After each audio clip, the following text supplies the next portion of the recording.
Breakfast ഒക്കെ കഴിച്ചോ? റെഡിയാണോ? എങ്ങനെയുണ്ട്? ആദ്യം നമ്മളാ അല്ലേ? നമ്മുടെ KSRTCയുടെ സെക്ടറിന്റെ നഗര കാഴ്ചയിലേക്ക് എല്ലാവർക്കും സ്വാഗതം. നല്ലൊരു പ്രഭാതം. ഓക്കെ, അടിച്ചു പൊളിച്ചാൽ തിരിച്ചല്ലേ? ഓക്കെ, ഞാൻ വൈബാക്കി തരാം അല്ലേ?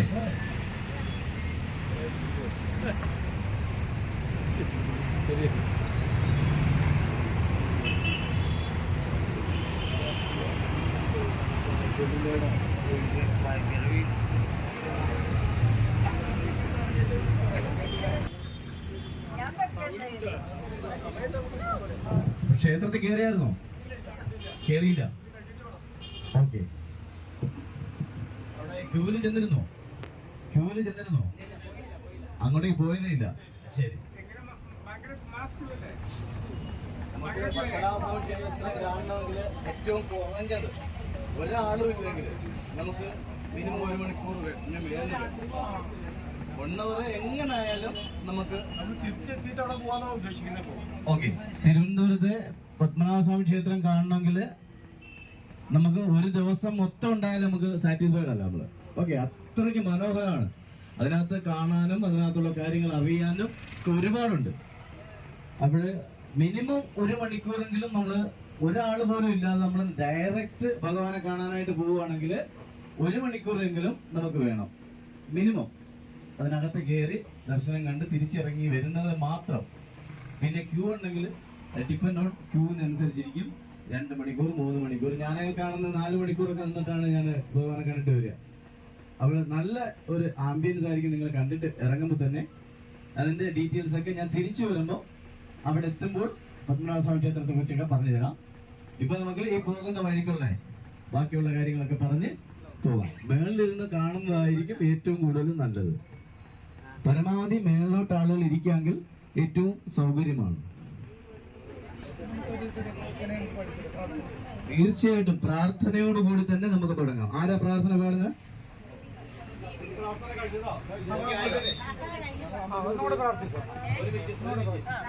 ദൈവമേ സച്ചിദാനന്ദ, ദൈവമേ ഭക്തവത്സല, ദൈവമേ നിൻ കൃപാവരം ഞങ്ങളിൽ ചൊരിയണമേ. ഇരുളുമ്പോൾ മുതൽ ജോഗോളങ്ങൾ എങ്ങും നിൻ കലവൈഭവം, ഉരുളുമ്പോൾ മുതൽ തേജോഗോളങ്ങൾ നിൻവിരൽ തുമ്പിൽ തിരിയുന്നു. ദൈവമേ സച്ചിദാനന്ദ, ദൈവമേ ഭക്തവത്സല, ദൈവമേ നിൻ കൃപാവരം ഞങ്ങളിൽ ചൊരിയണമേ, ഞങ്ങളിൽ ചൊരിയണമേ.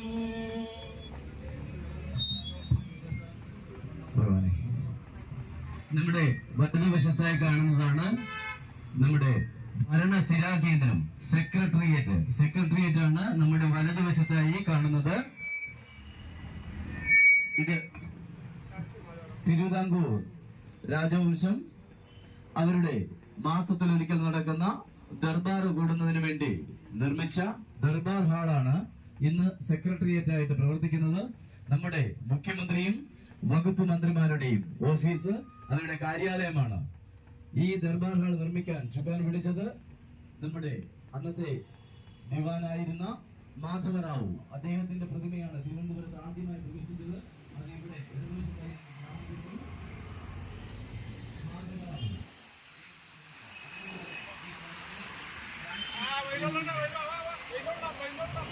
ഈ സെക്രട്ടേറിയറ്റ്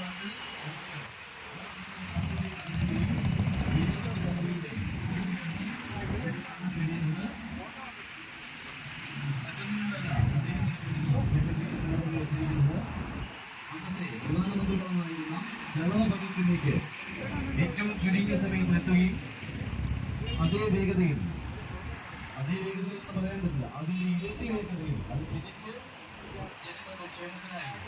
ബ്രിട്ടീഷുകാർക്കെതിരെ കടനയിച്ച ധീരയോദ്ധം ബിർളവ. അദ്ദേഹത്തിന്റെ പ്രതിമയാണ് സെക്രട്ടേറിയറ്റ് വളപ്പിൽ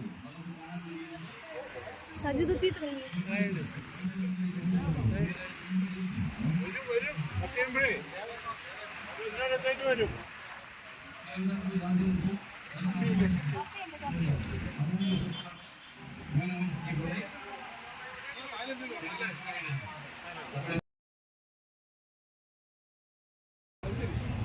പട്ടം താണുകളുടെ പ്രതിമയാണ് നമുക്ക് ഇടതുവശത്തായി കാണാൻ കഴിയുന്നത്.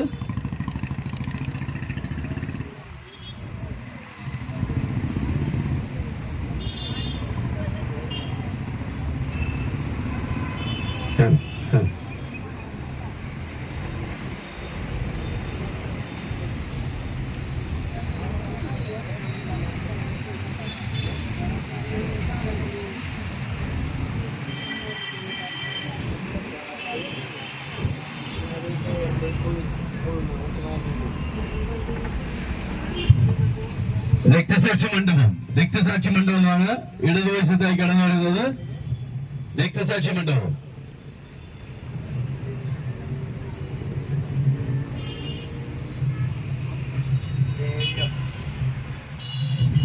ഇടതുവശത്തായി ചന്ദ്രശേഖർ നായർ സ്റ്റേഡിയം. കേരളത്തിലെ പോലീസ് സേനയിലെ ആദ്യത്തെ IG ആയിരുന്ന ചന്ദ്രശേഖർ നായർ സാറിന്റെ ഓർമ്മയ്ക്കായി പോലീസ് സ്റ്റേഡിയമായി പ്രവർത്തിക്കുന്നു. പോലീസിന്റെ മീറ്റ്സ് ഒക്കെ നടക്കുന്ന ചന്ദ്രശേഖർ നായർ സ്റ്റേഡിയം പോലീസ് സ്റ്റേഡിയമാണ് ഇടതുവശത്തായി കടന്നു പോകുന്നത്.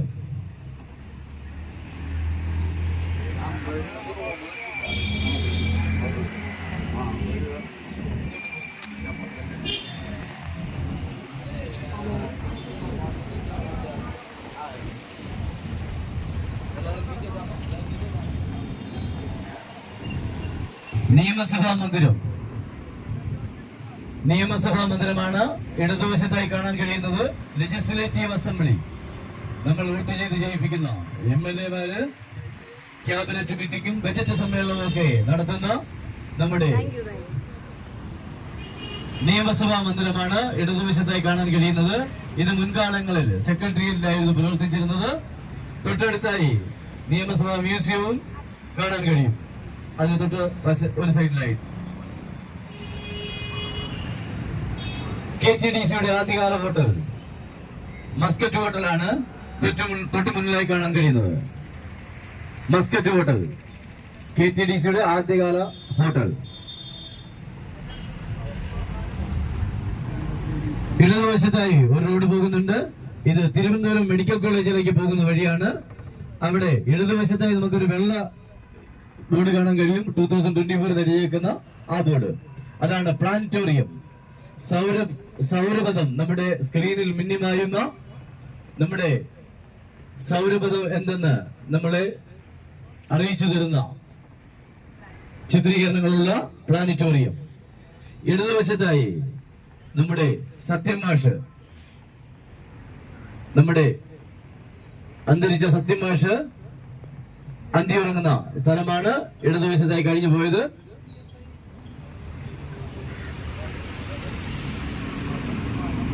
വലതുവശത്തായി യൂണിവേഴ്സിറ്റി സ്റ്റേഡിയമാണ് കടന്നു പോകുന്നത്. യൂണിവേഴ്സിറ്റി സ്റ്റേഡിയം നിർമ്മാണ രീതി കൊണ്ട് വ്യത്യസ്തത ആർജിച്ച CSI ചർച്ച്, തികച്ചും പാറകൾ കൊണ്ട് നിർമ്മിച്ച CSI ചർച്ചാണ് ഇടതുവശത്തായി കടന്നു പോകുന്നത്. വലതുവശത്തായി നഗരസഭാ കാര്യാലയം, കോർപ്പറേഷൻ ഓഫീസ്, നമ്മുടെ മേയറുടെ കാര്യാലയമാണ് വലതുവശത്തായി കടന്നു പോകുന്നത്. ഇടതുവശത്തായി തിരുവനന്തപുരത്തിന്റെ മ്യൂസിയം, നാപ്പിയർ മ്യൂസിയം എന്നറിയപ്പെടുന്നു. തിരുവിതാംകൂർ രാജവംശം നമുക്ക് സമ്മാനിച്ച മറ്റൊരു മുതൽക്കൂട്ട് മ്യൂസിയം. അന്നത്തെ മദ്രാസ് ഗവർണറായിരുന്ന ജോൺ നാപ്പിയറിന്റെ ഓർമ്മയ്ക്കായി നാപ്പിയർ മ്യൂസിയം എന്നറിയപ്പെടുന്നു, എന്ന പേരിൽ വിളിക്കപ്പെടുന്നു. ആനക്കൊമ്പിൽ തീർത്ത കരകൗശല വസ്തുക്കളും വലിയ ചിത്രങ്ങളും ഏറ്റവും വലിയ ചിത്രങ്ങളൊക്കെ അടങ്ങിയ തിരുവനന്തപുരത്തിന്റെ മ്യൂസിയം, കൊട്ടാര സദൃശ്യമായ ഒന്നാണ് ഇടതുവശത്തായി കടന്നു പോകുന്നത് മ്യൂസിയം.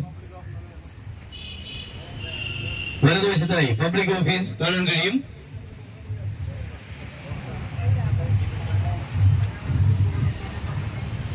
ഇടതുവശത്തായി കേരളത്തിലെ ഏറ്റവും വലിയ മൃഗശാല തിരുവനന്തപുരത്തിന് സ്വന്തം 55 ഏക്കറിൽ സ്ഥിതി ചെയ്യുന്ന സൂ മൃഗശാലയാണ് ഇടതുവശത്തായി കടന്നു പോകുന്നത്. നിലവിൽ 1000-ൽ പരം പക്ഷിമൃഗാദികൾ വസിക്കുന്നുണ്ട്. ശ്രീനാരായണ ഗുരുവിന്റെ ഒരു പാർക്ക് വലതുവശത്തായി നമുക്ക് കാണാൻ കഴിയും. അതിന് തൊട്ടടുത്തായി ക്യാപ്റ്റൻ ലക്ഷ്മി ഭായിയുടെ പേരിലുള്ള ചിൽഡ്രൻസ് പാർക്ക്, കുട്ടികളുടെ പാർക്കാണ് വലതുവശത്തായി കാണുന്നത്. ഇടതുവശത്തായി കനകക്കുന്ന് കൊട്ടാരം, തിരുവിതാംകൂർ രാജവംശം നമുക്ക് സമ്മാനിച്ച മറ്റൊരു മുതൽക്കൂട്ട്. കൊട്ടാരത്തിലെത്തുന്ന നോൺ വെജ് കഴിക്കുന്ന, സസ്യേതര ഭക്ഷണം കഴിക്കുന്ന അതിഥികളെ സൽക്കരിക്കുന്നതിനും അവർക്ക് വിശ്രമിക്കുന്നതിനും വേണ്ടി അന്ന് നിർമ്മിച്ച ഒന്നാണ് ഇന്ന് കനകക്കുന്ന് കൊട്ടാരം. ഇന്ന് ഒരുപാട് സാംസ്കാരിക വേദികളായി പ്രവർത്തിക്കുന്നു. ഈ അടുത്തിടെ നടന്ന ട്രിവാൻഡ്രം കാർണിവൽ ഇവിടെ വെച്ചാണ് സംഘടിപ്പിച്ചത്. വർഷത്തിൽ ഒരു പ്രാവശ്യം നടക്കുന്ന നൃത്തോത്സവം ഒക്കെ ഇവിടെ വെച്ചാണ് സംഘടിപ്പിക്കാറുള്ളത്. വലതുവശത്തായി മാനവീയ റോഡ്, ഈ അടുത്തിടെ പ്രശസ്തി ആർജിക്കുന്ന നൈറ്റ് ലൈഫ് ഒക്കെ ഇറങ്ങിയിരുന്ന നമ്മുടെ മാനവീയ റോഡാണ് വലതുവശത്തായി കടന്നു പോകുന്നത്. അതിന് തൊട്ടടുത്തായി വലതുവശത്ത് നമുക്ക് കാണാൻ കഴിയും കെൽട്രോണിന്റെ സ്ഥാപനം.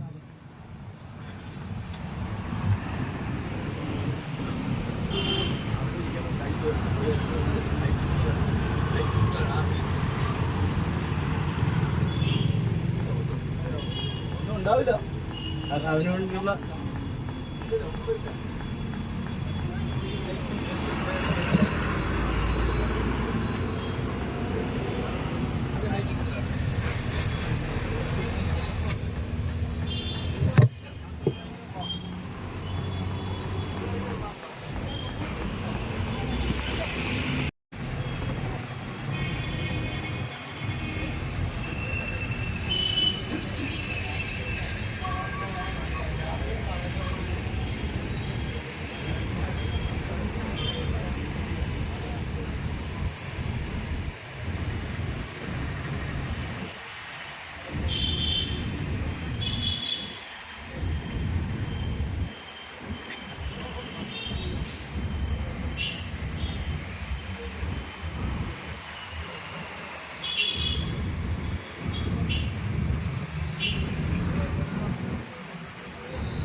നമ്മുടെ വലതുവശത്തായി കേരള രാജ്ഭവൻ, നമ്മുടെ ഗവർണറുടെ വസതിയാണ്. പോലീസിന്റെ അതീവ സുരക്ഷയിലുള്ള ഗവർണറുടെ വസതി കേരള രാജ്ഭവൻ ഇതാണ് വലതുവശത്തായി കഴിഞ്ഞു പോയത്.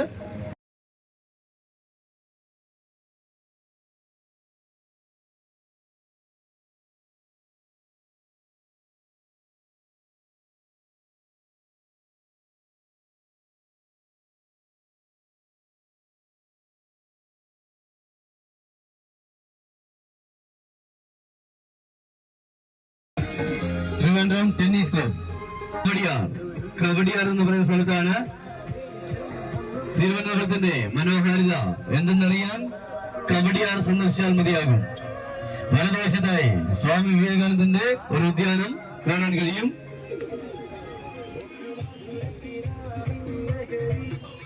ബസ് ഇപ്പോൾ നിൽക്കാൻ പോകുന്നത് നമ്മുടെ തിരുവിതാംകൂർ രാജവംശം കുടുംബാംഗങ്ങൾ താമസിക്കുന്ന കവടിയാർ കൊട്ടാരത്തിന് മുന്നിലാണ് നമ്മൾ ഇപ്പോൾ എത്തിച്ചേർന്നിരിക്കുന്നത്.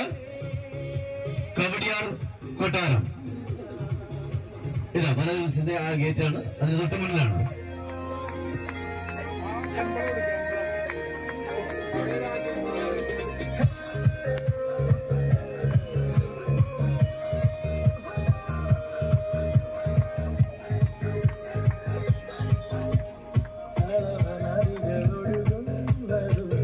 അടുത്തായി കാണുന്നതാണ് ഫൈൻ ആർട്സ് കോളേജ്. നമ്മുടെ ഈ അടുത്ത് നടന്ന മോഹൻലാൽ ചിത്രം നേരെ ചിത്രീകരിച്ചത് ഇവിടെ വെച്ചാണ്, ഈ കോളേജിൽ വെച്ചിട്ടാണ്. നമ്മളിപ്പോൾ എത്തിച്ചേർന്നിരിക്കുന്നത് പാളയം എന്ന് പറയുന്ന സ്ഥലത്താണ്. പാളയം എന്തുകൊണ്ടും പേരുകേട്ട ഒരു സ്ഥലമാണ്. ഇടതുവശത്തായി നമുക്ക് ഒരു കാഴ്ച കാണാൻ കഴിയും. ഒരു ക്രിസ്ത്യൻ ചർച്ചാണ്. ഇതിന്റെ ആകാശ കാഴ്ചയിൽ ഇതിന്റെ ഘടന, ഇതിന്റെ സ്ട്രക്ചർ കുരിശിന്റെ ആകൃതിയിലാണ്. ആറ്റുകാൽ പൊങ്കാലയ്ക്ക് ഏറ്റവും അധികം സൗകര്യങ്ങൾ ഒരുക്കി കൊടുത്ത ഒരു ക്രിസ്ത്യൻ ചർച്ചാണ് നമ്മുടെ ഇടതുവശത്തായി കഴിഞ്ഞു പോയത്. വലതുവശത്തായി കാണാം ലോകത്തെ പ്രതിഫലിപ്പിക്കുന്ന പള്ളി എന്നറിയപ്പെടുന്ന പാളയം ജുമാ മസ്ജിദാണ് വലതുവശത്തായി കാണാൻ കഴിയുന്നത്. ലോകത്തെ പ്രതിഫലിപ്പിക്കുന്ന പള്ളി പാളയം ജുമാ മസ്ജിദ്. അതിന് തൊട്ടടുത്തായി നമ്മുടെ വിനായകന്റെ ഒരു ക്ഷേത്രം, ഗണപതി ക്ഷേത്രമാണ് വലതുവശത്തായി കാണാൻ കഴിയുന്നത്. ഈ 3 ദേവാലയങ്ങളും ഒരുമിച്ച് വരുന്ന തിരുവനന്തപുരത്തെ ഏക സ്ഥലം, മതസൗഹാർദ്ദത്തിന് മാറ്റുകൂട്ടുന്ന പാളയം എന്ന സ്ഥലത്താണ് നമ്മൾ എത്തിച്ചേർന്നിരിക്കുന്നത്. മുകളിലുണ്ട് രാധാകൃഷ്ണനുണ്ട്, ബാലകൃഷ്ണനുണ്ട്, വേണുഗോപാലനുണ്ട്, ഗുരുവായൂരുള്ള എല്ലാവരും ഇവിടെ ഉണ്ട്. മുകളിലുള്ള ആളെ കണ്ടിട്ടില്ല. മുകളിലുള്ള ആളെ കാണാത്ത കാലത്തോളം നമ്മൾ നോക്കിയിട്ട് കാര്യമില്ല. വേണുഗോപാലനും ഗുരുവായൂരപ്പനും ഒക്കെ ഉണ്ട് ഇവിടെ മുരളി. പിന്നെ ഇരിഞ്ഞാലക്കൂടെയുള്ള ഭരതനുണ്ട് കൂടുതൽ മാണിക്കത്തിൽ. ആള് ഉത്സവം കഴിഞ്ഞ് വന്നതാണ് കഴിഞ്ഞ ദിവസം. ഇന്ന് പള്ളിവേട്ട കഴിഞ്ഞു ആറാട്ടം കഴിഞ്ഞ് അത് കഴിഞ്ഞിട്ട് ആള് വന്നത് അല്ല, ഭരതൻ അത് കഴിഞ്ഞിട്ട് പോന്നത്. അവരവിടെ ഇരിക്കട്ടെ.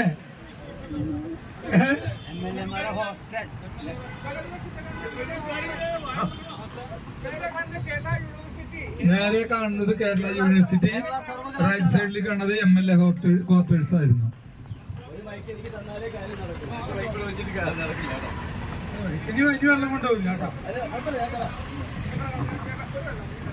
നമ്മുടെ തൊട്ടുപിറകിൽ വലതുവശത്തായി കഴിഞ്ഞു പോയതാണ് MLA ക്വാർട്ടേഴ്സ്. ഇവരുടെ ഓരോ ക്വാർട്ടേഴ്സിനും ഓരോ നദികളുടെ പേരിലാണ് അറിയപ്പെടുന്നത്. പെരിയാർ, പമ്പ, നിള, കാവേരി, അങ്ങനെ ഓരോ നദികളുടെ പേരിൽ അറിയപ്പെടുന്ന MLA ക്വാർട്ടേഴ്സ് ആണ് നമ്മുടെ തൊട്ടുപിറകിലായി കഴിഞ്ഞു പോയത്. വലതുവശത്തായി തിരുവിതാംകൂർ രാജവംശം നമുക്ക് സമ്മാനിച്ച മറ്റൊരു സ്വത്താണ് നമ്മുടെ യൂണിവേഴ്സിറ്റി, കേരള യൂണിവേഴ്സിറ്റി എക്സാം ഒക്കെ എഴുതി സർട്ടിഫിക്കറ്റിനായൊക്കെ സമീപിക്കുന്നത് നമ്മൾ ഇവിടെയാണ്. കേരള യൂണിവേഴ്സിറ്റിയാണ് വലതുവശത്തായി കടന്നുപോയത്. വലതുവശത്തായി നമുക്ക് കാണാൻ കഴിയും AKG സെന്റർ ആണ് വലതുവശത്തായി കാണാൻ കഴിയുന്നത്.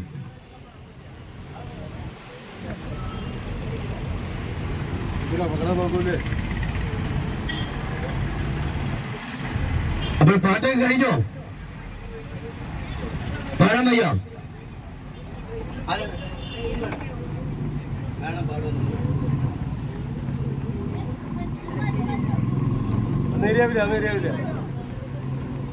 അവിടെ മുന്നിൽ ആരാ പാടുന്നത്? മുന്നിൽ ആരും പാടുന്നുണ്ടോ?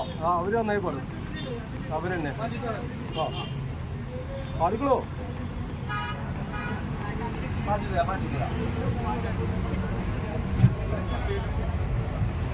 കന്നഡ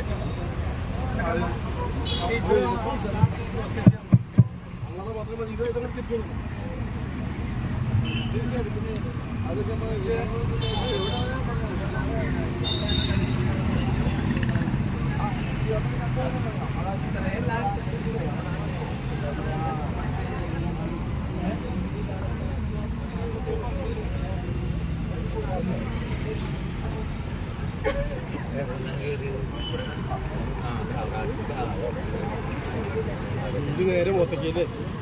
ഞാൻ താഴോട്ട് പോകുന്ന പതി താഴെ പോവാ.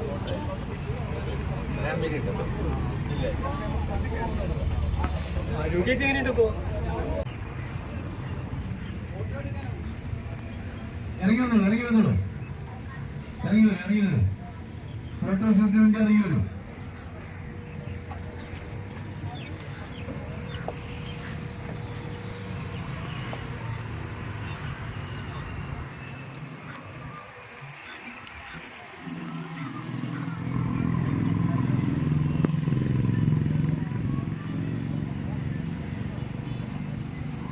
നമ്മുടെ സമയക്കുറവുണ്ട്. നമ്മുടെ ക്ഷേത്രത്തിൽ എത്തേണ്ട സമയം നമുക്ക് അത് ഇമ്പോർട്ടന്റ് ആണ്. 10:30 മുന്നേ അവിടെ എത്തിയാലേ നമുക്ക് ദർശനം സാധ്യമാവും. എത്രയും പെട്ടെന്ന് താഴേക്ക് വന്നു.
ആനേരെന്ന് സ്പെഷ്യലായിട്ട് പറഞ്ഞത് ഈ സർവീസിന് 12 മണിക്കൂർ കൊടുക്കാനാണ്. ആൾക്കാർ വീണ്ടും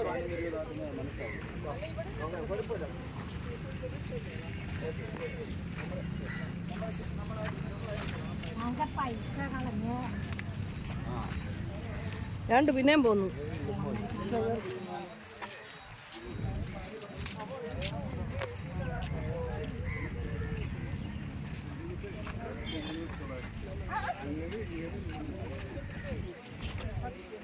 പോയി കടലൊന്നും കണ്ടിട്ട് പോരാ.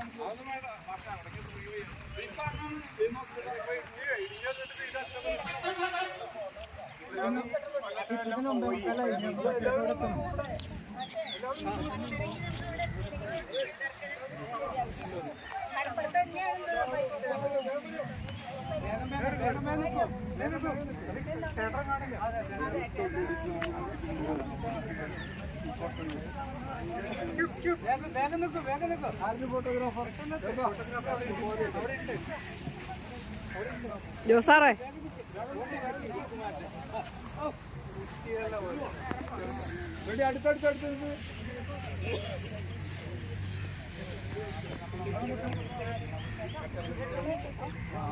ാണ് നമ്മുടെ കാനായി കുഞ്ഞിരാമന്റെ കരവിരുതിൽ ഒന്നാമതായി നിൽക്കുന്ന നമ്മുടെ മത്സ്യകന്യക എന്ന ശില്പമാണ് ഇത്. ശംഖുമുഖം കടപ്പുറത്താണുള്ളത്. കാനായി കുഞ്ഞിരാമന്റെ കലാവിരുതിൽ 1. ഉപയോഗിക്കാറില്ല. ഇന്ത്യൻ നേവി എയർഫോഴ്സിന്റെ ഒരു ഹെലികോപ്റ്ററിലൂടെ കാണാൻ കഴിയും. അപ്പോൾ പരമാവധി പെട്ടെന്ന് കയറി കഴിഞ്ഞാൽ നമ്മൾ ക്ഷേത്രത്തിലെത്താം.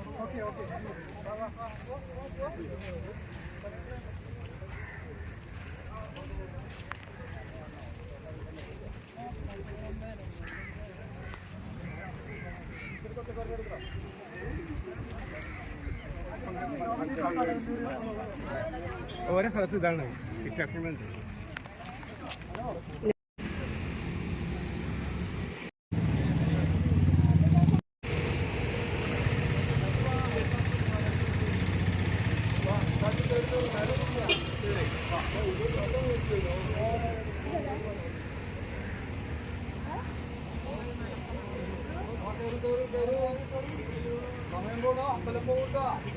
കേറിക്കോളൂ.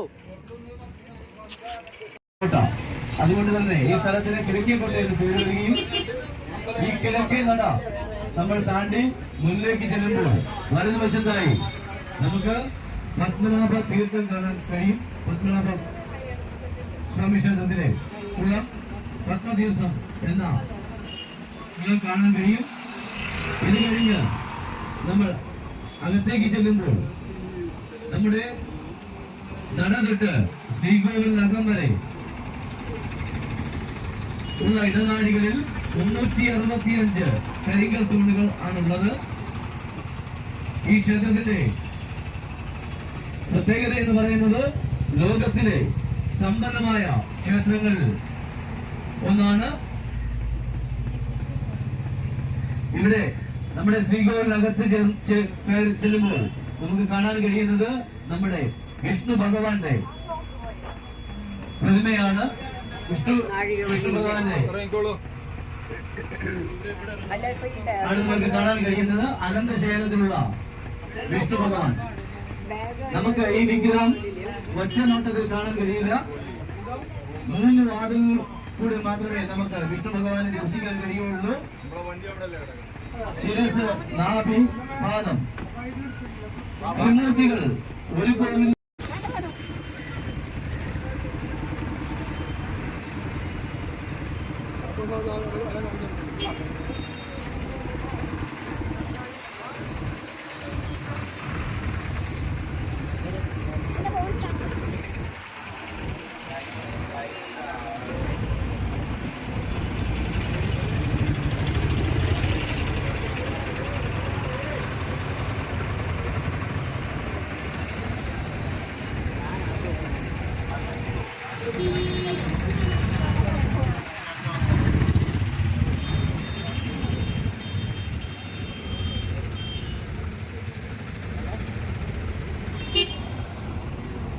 ഞാൻ